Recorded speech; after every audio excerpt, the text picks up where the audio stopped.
here again, we're going to use a simulator. It is not a PET simulator that you used last week, but it is a little different. So if you cut and paste this URL onto the Google, you can open this simulator.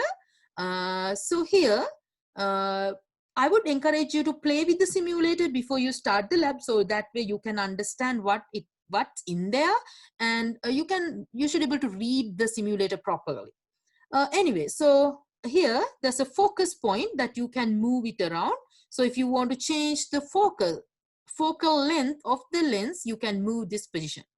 Then if you want to move the object, you have to drag it from this corner and move it. Also, you can make it small or big. I would encourage you to keep it like 2 grids, so it's easy to visualize and easy to do the measurement, right? So you can move the object from holding from there. And then again, you can move the focus point if you want to. On the simulator, it's reading the numbers for you. So you may read the numbers from this when you're working on the questions, right? So here, so I kept the focus point, let's say somewhere at 3, right? Okay, so somewhere here. So the focal length is 3.11 centimeters, or you can set it to 4 centimeters. I think I asked you to set it to 4 centimeters in the lab. So let's set it to 4 centimeters. So the focal length is 4 centimeters. And now here, let's say I want to keep the object at 10. So the object distance is 10 centimeters. You don't need to worry about these negative numbers. This is just a number line to get the reference, but the distance to the object is measured from the lens. So you're basically measuring from here to there, right? So you take only the magnitude. So D naught, the distance to the object is 10 centimeters.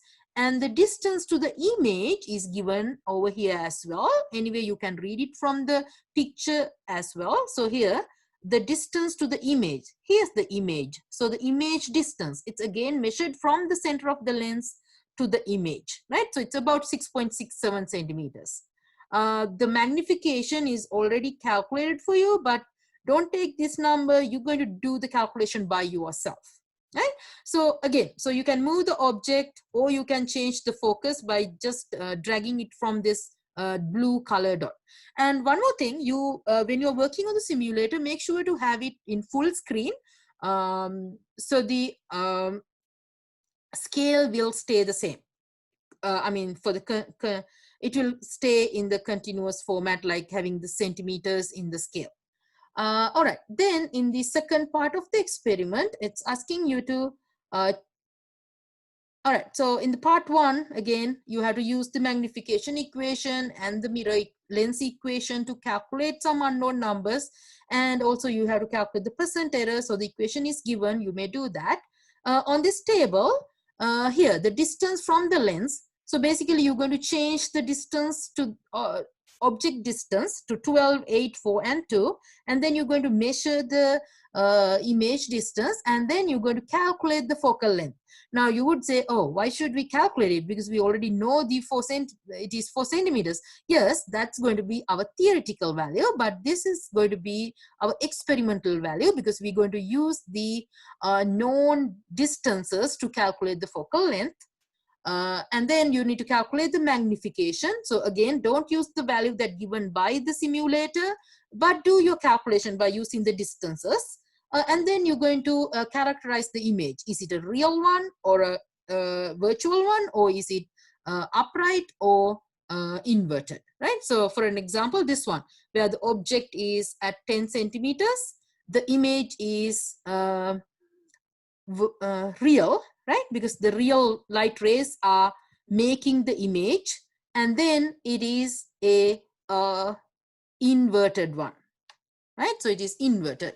Likewise, you have to perform the experiment for different distances.